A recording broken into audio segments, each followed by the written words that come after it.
So Andrew, it's your claim if you want to. Yeah, so forced doctrine is a descriptor which just describes that women gain their rights from men. That's the descriptor.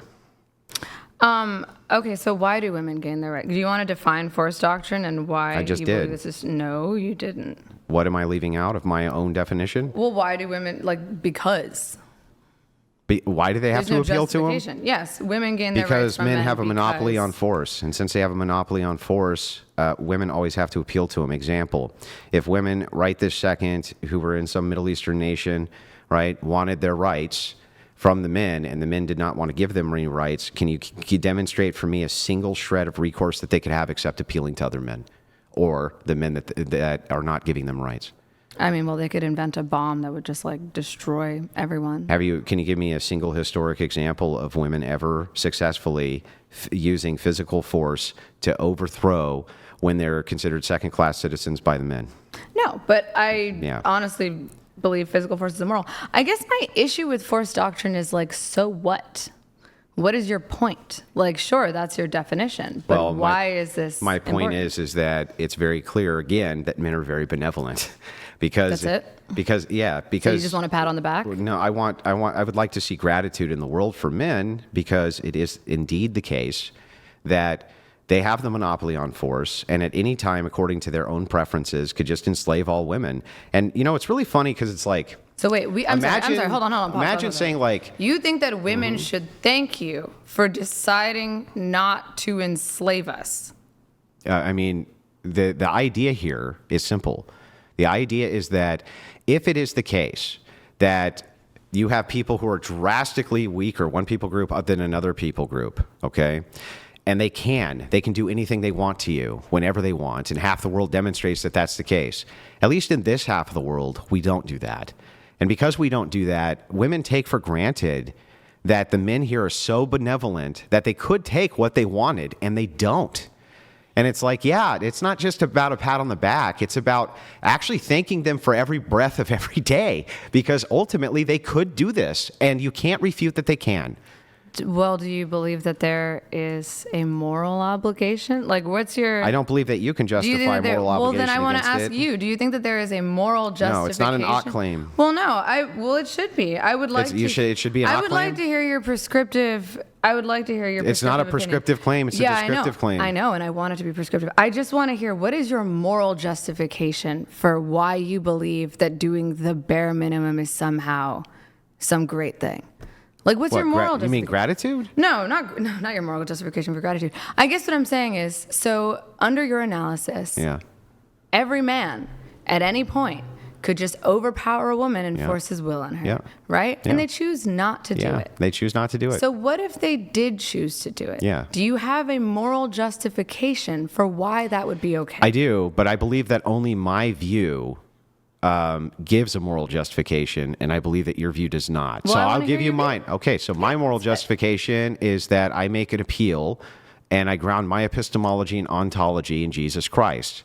And I think that you can't get to knowledge philosophically without having grounding. So the thing is that's how I would ground my morals for you ought not do that. However, the problem that you have is that secular states are rising up everywhere. And the appeal to Jesus Christ is not rising up. And so if it's the case that secularism cannot make an appeal for why men ought not do this outside of preference, then aren't you just laid bare by men's preference? Whenever they decide that they prefer to do this, right? What moral thing can you appeal to other than your own preferences that they don't? Wait, so you exclusively believe that something is moral or immoral based on whether or not God told you it was moral? Based on immoral? Christian ethics, divine command, and church history, apostolic succession, the grounding of understanding the transcendentals, which are required to be grounded in God for them to even exist. Okay, but the wisdom of God has to be translated through man. So what? So then your morality isn't based on God, it's based on somebody else's interpretation of God's will. So then if all it does is get us back to preferences, right? I'm fine with that too. So you're back to this preference-based sense of morality. So if that's the case... Which was justifying slavery. Okay, so can I just... Yes, your morality justifies slavery. I agree. Yes. No, but Andrew, you're the one who believes in preference-based morality. You have So said do that. you. Oh, no, I don't. Then give me the grounding where it's not preference-based. I believe that morality is objective. You don't. Yes, I do. Then I've said it multiple times. Objective means exist absent minds. Yes. I do believe that morality So where does it exists exist absent minds? Well, it's not a physical concept. Then if all human beings died tomorrow, is there things that are still moral or immoral? Yeah. How is that possible? Well, there's other life on Earth, Andrew. So if a lion eats a fucking rabbit, is it moral? Well, no. I mean, yes, sorry. It is? It's a form of sustenance. I mean, we eat chicken every time. Like, Wait a second. So you don't believe that hang on. So if it's the case, hang on. I'm making sure I got this right. If it's the case that all human beings on planet Earth are dead, there's no more minds. There is still there is still morality. But there are still minds. Yeah, like, I know. Monkeys and tigers and lions. No. There are still minds. Oh, okay. So how does morality exist then? Is it monkey morality? I mean, yeah, kind of. So is there objective human morality? I think that there is objective human morality. Okay, so how does it exist absent mind? You got to get her to answer, dude. She's just going to pivot. Because there's other animals on Earth. You got to answer this question. Listen, you have to answer this. All human minds are gone. All of them. Okay. Everyone. There was a plague and every human died, right? What would then make a thing objectively moral or immoral? Meaning there's no more minds and it exists somewhere as being moral or immoral absent an interpreter. Yeah, I mean, the concept of objective morality would still exist. How? There's no minds. No one there to see Then it. who could come up with the concept?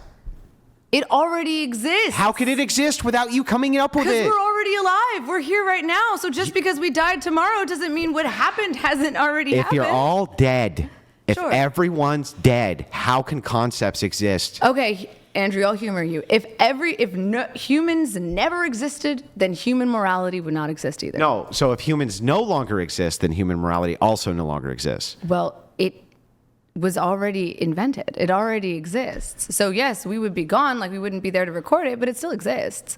It's a concept. Where does it exist? A concept is immortal. No, concepts are not immortal. Well, people wrote them down, so it's there. Who's there to read them? Nobody. So it doesn't. So then, how did they exist? It doesn't matter, but it still exists. No, it doesn't. Something can exist without mattering. Where could it possibly exist? In a book. Have you seen one? A book that nobody can read? Yes. So because nobody's there. But it still exists. How does Andrew, there's a difference between existence and whether or not and importance. I would agree a book would exist and a book would have words on it. So if somebody wrote down all of the objective moral principles that we have learned through humanity and basic human instinct and human experience, it would still exist. No, just a book would exist, not the concept. The concept is in the book. There's words in books. That's why we read them. Doesn't a book require a mind to interpret it? Sure, so it wouldn't matter, but it still exists. Only the book exists. Yes, and the book has the concept in it. Oh my God. There is a recorded version of this concept. So it continues to exist, but there is no one there to observe it. So Do you not get that? Nope, not at all. How does a concept exist if somebody's not around to observe it? If a tree falls, it exists because it was created and documented, right? And now humans no longer exist, but the concept is still there. Just like the Diary of Anne Frank still exists, even though she doesn't, right? The concepts that she wrote in that book are still there, even though she isn't. That's why we fucking write things down. Do books require interpreters? Yes, so it wouldn't matter at that point, but it still exists. So, hang on. A book exists. Yes. A concept does not exist because it requires a mind and an interpreter. The concept does exist. No. It just doesn't matter. No. Yes. No. Human morality would still exist, but if there's no humans, then it doesn't matter. Help me out here. Let us pretend for a moment that you came across a book full of alien writings that had all of their morals in it. Sure. And you couldn't read the book. Okay. And all these aliens were dead. Okay. How could the concept now exist? Well, the concept is still there and it still exists, but the humans don't. Or the aliens don't. Andrew, do you not understand when something can be objective without being physical? Like, something can exist if it didn't have a physical form. Dude, we gotta put you in like a biology class or something. How do you not get this? Like, why are we going around in circles about this? It's kind of a basic concept. Yeah, and I'm basically trying to figure this out. And you're basically struggling hard. That's true. I am totally struggling with this. You don't think that something can exist even after... It doesn't matter. It's not important anymore because humans aren't there. But it still happened and it still exists. So do you think that if I write a concept down on a piece of paper, like do not kill all men named Chuck. Okay. All men named Chuck, right? And I die. Okay. Okay. And there's nobody around. Is it now objectively true that it is immoral to not kill Chuck?